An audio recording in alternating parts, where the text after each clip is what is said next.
I had another question on, it kind of came up earlier when I've had a very full of step one relationship with a roommate, and people say, oh, well, that's their stuff. But if it's in my experience, I'm matching it with my vibration. So it's I'm never trying somebody to reconcile that. Like, it's never someone else's stuff, ever. And so how, like, I'm wanting to clean my stuff up. You don't have to clean it up. Just get in the vortex. Every time you try to clean it, it gets dirtier. Okay. I would rather have it clean than dirty, so just get in the vortex. That's the thing that's so tricky. You cannot turn your attention to a problem without shining your attention on it, activating the vibration within you. We started to say earlier, and we didn't follow the sentence through. Every thought is already vibrating, and so when you focus upon it, you activate the vibration of it within you. And that active vibration, if you stay focused there for as little as 17 seconds, becomes a point of attraction that begins to expand. 17 seconds on a subject brings enough other like it to it that now you're invested to some momentum. So when you give your attention to something and it activates within you, we would call it simply an activated thought. And it's important to know, because for every activated thought, there's an in the vortex activated thought to which you are feeling a relationship. Now, you can activate a thought for as little as 17 seconds. This is new. We've not said this before. You can activate a thought for as little as 17 seconds. And the relationship between that thought and the thought within you, the thought in your vortex, your inner being's thought, up to 16 seconds, there is no real awareness of the relationship between those two thoughts. You've got 16 seconds of leeway. But if you cross the 17-second mark, now you've activated a point of attraction, and now the relationship between the thought you're thinking and the thought that your inner being is thinking on the same subject are giving you an emotional response. Now, depending on how sensitive you are to your emotions, you might pick it up right there. Esther, Jerry, many of you pick it up right there, and Esther will say, I don't have to think about that right now. But if you think that thought longer, now we'll carry out the other thought first, and then we'll come back and wrap it into that. So a thought that you're briefly thinking is activated. If you hold it for more than 17 seconds, now it's more activated, and now more thoughts like it will be there, and now it's a more compelling or attractive thought to you. It's something that now you're feeling a little bit of interest in. If you go there and focus 17 seconds until you reach that 68-second mark, that's the real magic vibrational activating number, because at 68 seconds that activation within you becomes a true vibrational force to deal with. In other words, now you've got a thought that's so active that we would call it a belief. Now hear this, that surprises you, because you think, oh, 68 seconds is all it takes to believe something.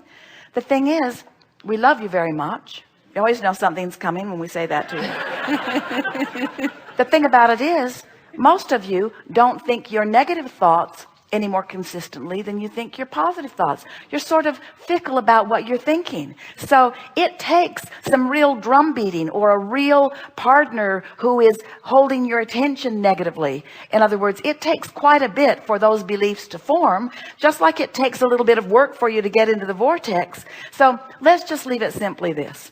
Thoughts that you think, they're just thoughts. Thoughts you keep thinking become chronically thought, easier to think. Those are what beliefs are. Those represent your expectation. And once you've reached expectation, and it's easy to do, you offered a vibration and you did it long enough that it started showing up in your experience, and now you've got proof. So now you know, just believe it, you know it. You expect it. You expect it to be the way that it is. And we want to say to you, you've created it to be. In other words, the word expectation sounds like something out of your control has created it, and now you just have to expect it to be because that's just the way it is. Well, nothing is just the way it is. Everything is the way it is because someone expected it into being, you see. So here you are, you have this magnificent platform, and lots of things that you've expected to be are serving you extremely well. So we're just encouraging you to pick and choose among the things that you're expecting and start deliberately expecting the things that you want to be. And that's where people who aren't up to speed with what we're teaching, who don't know about vibration, who don't know about the vortex, who don't know about emotions, who don't know about the two vibrational aspects of them which give them the reason for emotions, people who don't understand that call it delusional for you to not face reality and to deliberately think about something that is separate from reality. But that's because they don't understand deliberate creating at all. Most everybody you meet are creating by default. They're just looking at whatever is easily seeable, letting it train their vibration to it, then therefore creating more of it and calling it just the way that it is.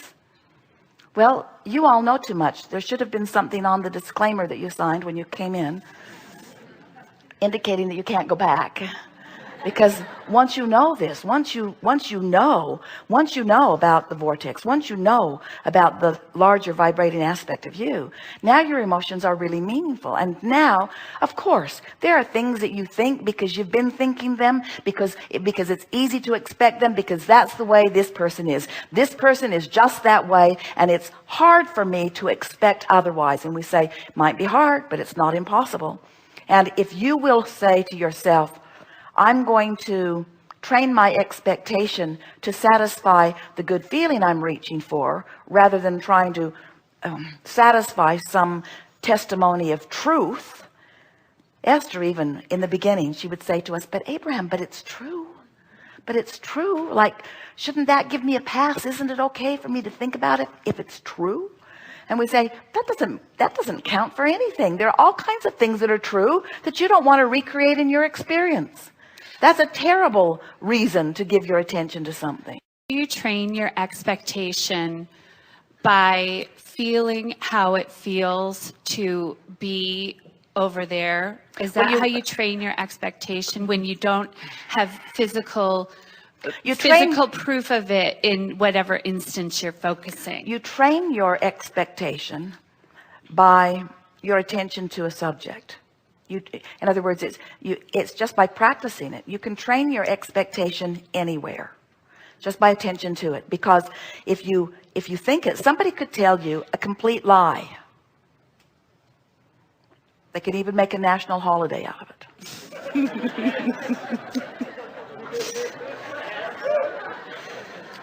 And as you give your attention to it long enough, other things, someone could have a very strong conspiracy theory that's not based in reality either, and they could speak it enough that people could give their attention to it. That's the thing that's so interesting about letting those outside of you be the reason for your attention to things, is that on either side they're sure they've got the truth, and in no case does it have anything to do with you.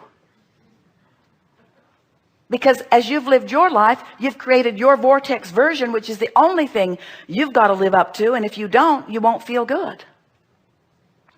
So bring us back around to the question that you just posed. Can you remember it? How do you expect a positive outcome or steps toward your vortex when you've been focusing on a subject that's the opposite end of the stick of that, so you haven't had the experience of having it work out for you? You can't. It's impossible. So then you just shift your focus to something else. In other words, get in the vortex. In the way that you set that question up, if what I expect is what's happening, right, and what's happening is what I expect, how can I shift my vibration or my attention? I know you can't. You can't, because yeah. So what you have to do is introduce into the mix a very important factor, which is, how do I want to feel?